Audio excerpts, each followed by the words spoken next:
So now it's time for Module 7. Let's talk about Revenge of the Sith. Sometimes the bad guys win, especially when you know that the bad guys are going to win, because that's like the whole point of the prequel trilogy, just to know that. Anyway, whatever. So endings are usually not easy. Lots of loose ends to tie up, conflicts to resolve, character arcs to complete. Now imagine doing that for not just one film, but an entire trilogy. It wasn't easy the first time with Return of the Jedi. And as one might expect, George Lucas struggled with writing the final film of the prequel trilogy because he created far too many active subplots in the first two films that needed to get to the real meat of the narrative here, which was the transformation of Anakin Skywalker into Darth Vader. That's the whole point of the prequel trilogy, and there's a whole lot of other shit in the way of that. And if Episode 3 feels a little bit overstuffed, that's because a lot of ground to cover that its predecessors did not. By the end of the film, we need to see twin Skywalker babies, the transformation of the Republic into the Empire, the execution of Order 66, and the insertion of Darth Vader into his black suit. Got to do all that stuff in this one movie. It's a lot to do. So while the Attack of the Clones signaled the beginning of the Clone Wars, Revenge of the Sith signals its end. We don't really get to see the middle of that, which begs the question, what about the middle part? So fortunately, the animated series, The Clone Wars, is there to fill in those gaps. And even if you have every reason to hate Disney, many people do, at least be glad they allowed that series to finish after several pregnant pauses and shakeups and stops and starts and all that. So this does underscore the importance of the various Star Wars animated series in clarifying some of the more stupefying story and plot issues in the first trilogy. When I say first trilogy, especially the prequel trilogy. I've never watched the Clone Wars, but I'm going to. And especially I've heard The Bad Batch is pretty good too. So I know there's a lot of animated content out there to watch, and it definitely is supposed to kind of fill in those holes. And I think all of it is considered canon. I don't remember. We'll get to that in the next batch of films after the first exam. So I suppose watching the Clone Wars would help me understand WTF is going on a little better, because frankly, I still don't get it. The Jedi are totally cool with using a dubiously conceived army of the Republic to fight against an inexhaustible number of separatist robots. Where are all these robots coming from?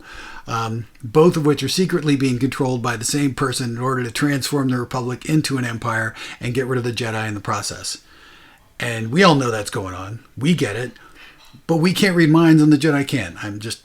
So I'm sure there are historical examples of badass fighting forces being duped into destroying themselves, most likely the Romans and or the Persians, since they had the biggest and baddest armies.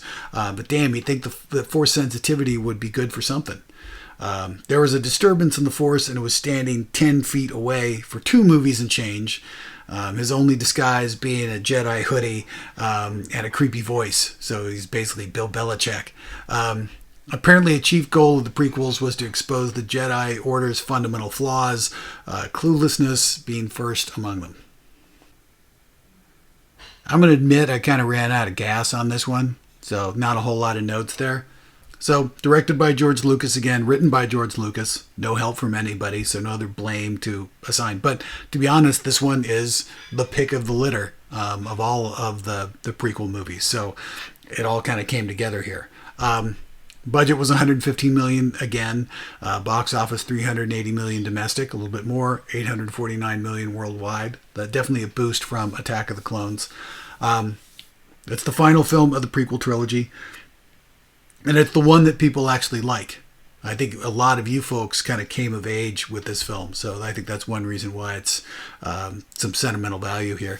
And this is the one where stuff that matters happens too. You can really just ditch the other 2 movies in the prequels and just watch this one, and it's like, okay, cool, now I get it. Because a lot of fluff in those 2 movies, okay? Synopsis. So we're at the tail end of the Clone Wars. Anakin Skywalker finds out that he and Padme, his secret wife, well, secret to some people, but we all know, they're expecting a child, but his joy is tempered by recurring visions of her death. And after being selected by the Supreme Chancellor, he's the Supreme Chancellor now, to be his personal Jedi, and being asked by the Council to spy on the Chancellor, Anakin's loyalty to the Jedi Order is tested to its limit. Nothing ends well for anyone except for maybe Darth Sidious, because he's like, his evil plan has, really come to fruition. He's in control of everything now. Ha ha ha ha. Evil laughter. Cue of that. Allegedly, a 4-hour cut of this film exists. But even Rick McCallum, the ultimate yes man for George Lucas, denies its existence. Maybe he's just being, extra loyal. It's like, no, there's no 4-hour cut. But allegedly there is one, but he denies it. So we'll see whenever it shows up. I'd prefer like a 2-hour cut, to be honest.